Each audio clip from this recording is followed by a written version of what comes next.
Manchester, or somewhere in the middle.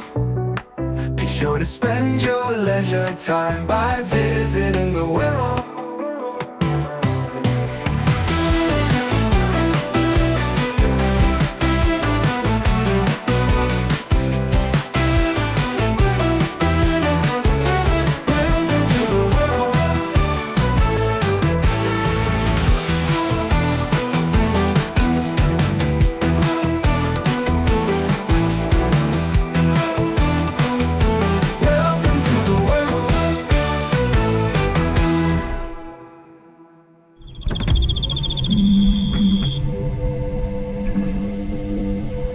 So that was Hoylake Beach. Let's now take a trip across the Mersey on the ferry and go and have a go on that big wheel. It's a nice day for it. Ferry glides on the river. Well, this is a pretty old ferry boat coming in now, and it's been running a daily service for as long as I can remember.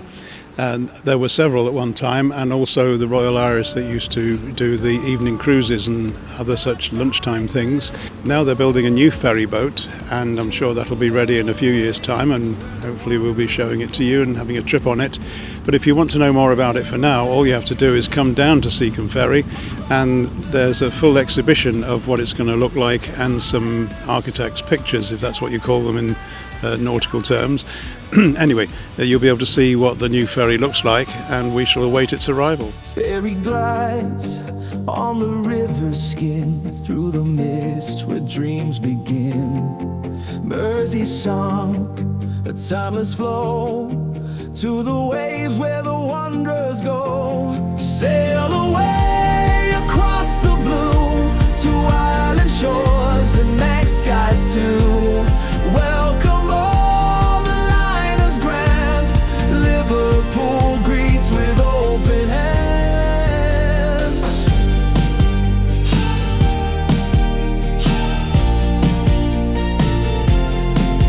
Hear the horn as it cuts the air, stories ride the current there. Footsteps echo on the deck, bound for tales we won't forget. Sail away across the blue, to island shores and night skies too. Welcome all the liners grand, Liverpool greets with open hands. Rolling tides, the city shines underneath the sea lines. Fairy tales and cruiser dreams, Liverpool's calling endless dreams.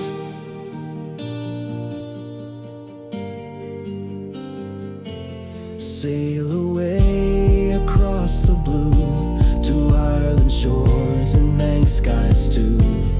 Welcome all the liners grand, Liverpool greets with open hands.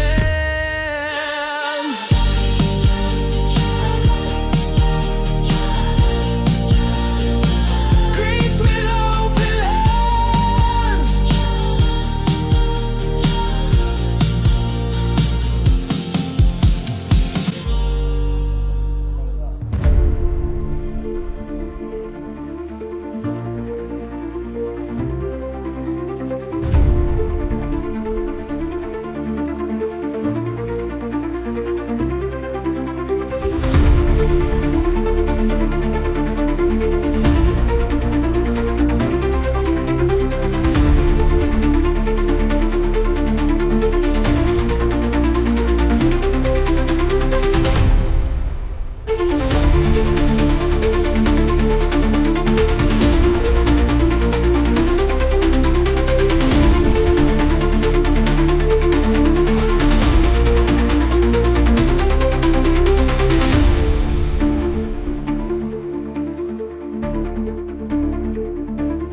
These are the gardens that surround all the flats that we live in here, and they're looked after by our wonderful gardener Dave.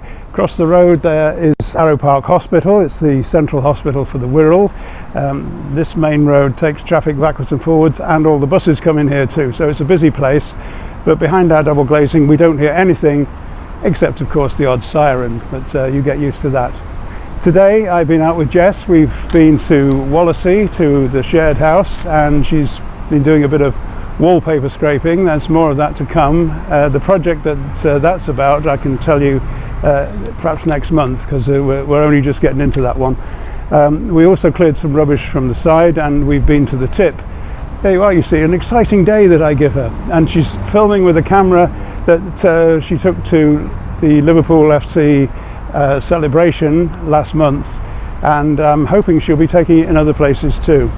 Now, I promised I'd tell you about our Bucharest hotel. I'm going to have to be a little bit negative here.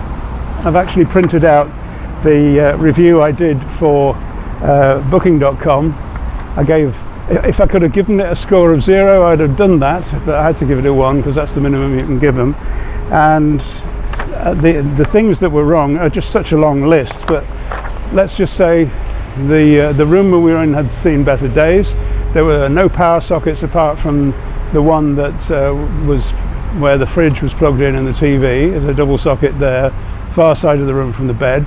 Nothing by the bed, no bedside lights, no wall lights, no mood lighting at all, just one central overhead light which was horrible.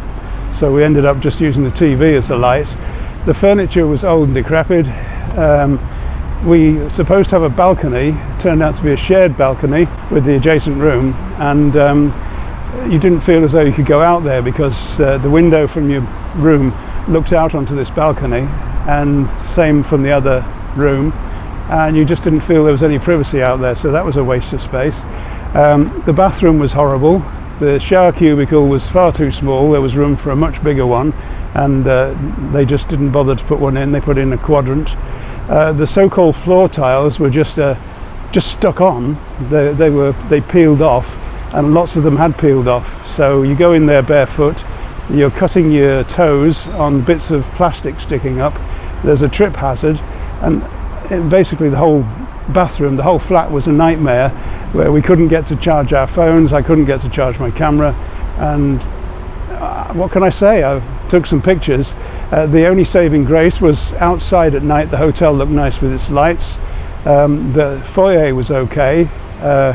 It was tidy enough, although not very well lit. And the lift was one that you don't see these days, where you have to open the door yourself because it didn't have electric doors. So all in all, and we only ever met 2 people, one who checked us in at night and one who checked us out in the morning. They both seemed to be miserable as sin with no personality, and I had to sign forms to get out. And I never had to sign out of a hotel before in my life, and we do travel a lot. And I asked the guy why. He said, "You're signing for the accommodation." I was totally mystified by that. But yeah, the most dreadful place we have ever stayed. It's in the centre of Bucharest. It wasn't that cheap, and really we wish we'd stayed in Bulgaria a bit longer instead of crossing over into Romania. Just let